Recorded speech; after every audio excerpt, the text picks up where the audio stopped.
For our next topic, we have the angle measurement. We have discussed already what are angles, no? So dito pag-uusapan naman natin paano sila sinusukat, paano sila mini-measure. Specifically, on this topic, pag-uusapan natin ano yung tatlong different system of units na ginagamit sa pagsusukat ng trigonometrical angles. So una, we have the sexagesimal system, also known as the English system. Ito yung system na gumagamit ng degrees as the unit of angle. No, sabi dito, isang right angle, equivalent siya kay 90 degrees. Siguro, i-relate na lang natin to pagdating kay Cartesian coordinate plane, no?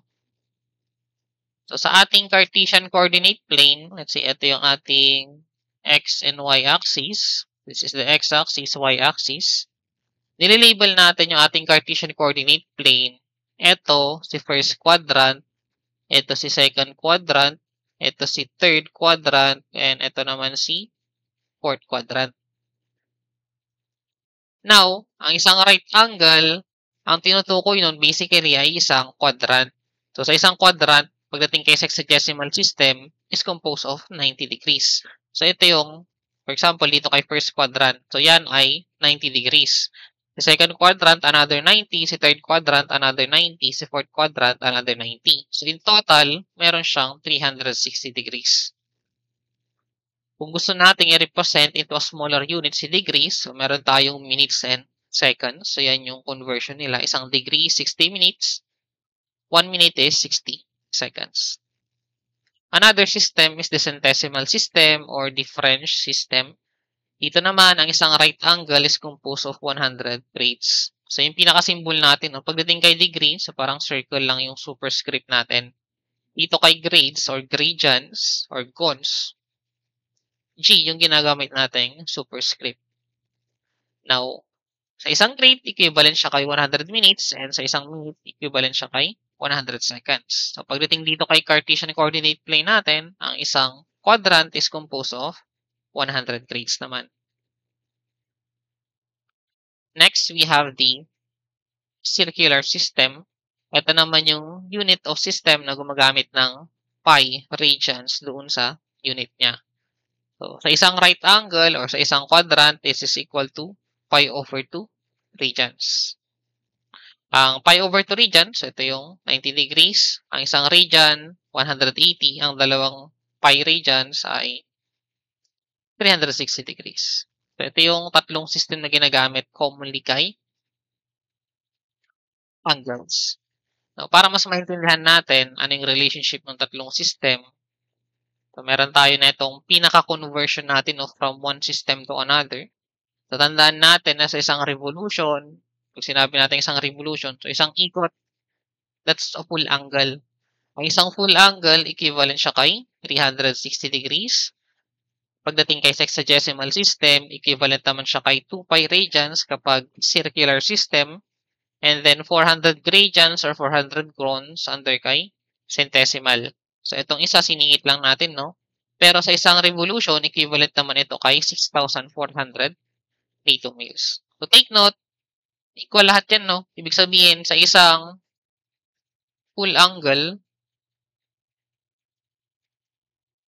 ito ay equivalent kay 360 degrees.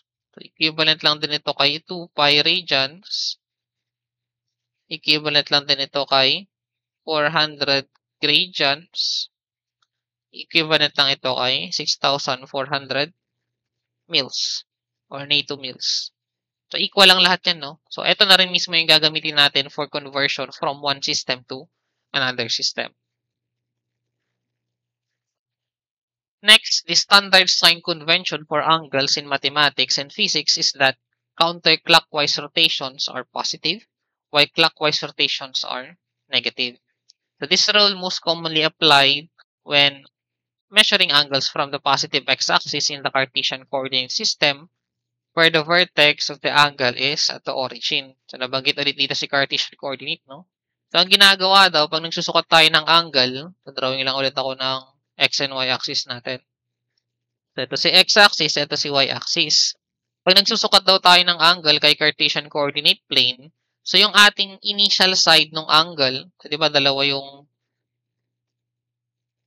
arms ng ating angle. So, yung initial side, so itong dalawang arms kasi na yan, yung isa tinatawag nating initial, yung isa is terminal. So, initial, yun yung starting, terminal, yun yung mga pinaka-dulo or parang ending, ganun ng ating angle. Now, yung pinaka-initial side ng ating angle, pagdating kay Cartesian coordinate plane, ino-orient natin yan dun sa ating positive x-axis. So, diba? Etong x-axis yung horizontal, nasa kanan si positive, nasa left si negative. Now, mula dyan, sa positive x-axis natin, dyan natin sukatin yung pinaka-angle. So, ang sign convention, kapag counterclockwise ang ikot, positive. Ibig sabihin, for example, ang rotation ng angle mo, from this initial side, iikot ka ng counterclockwise. Then, let's say, ito yung ating terminal side or terminal arm ng ating angle. So, ito is a positive na angle. While kapag clockwise yung ikot mo, so let's say ito yung initial side pa rin natin. So yung nasa positive x-axis. Kapag ang inikot niya ay clockwise, so let's say ito yung terminal side niya. So ito naman ay isang negative na angle. So yun yung sign convention natin na pagdating kay angles, kay Cartesian coordinate plane.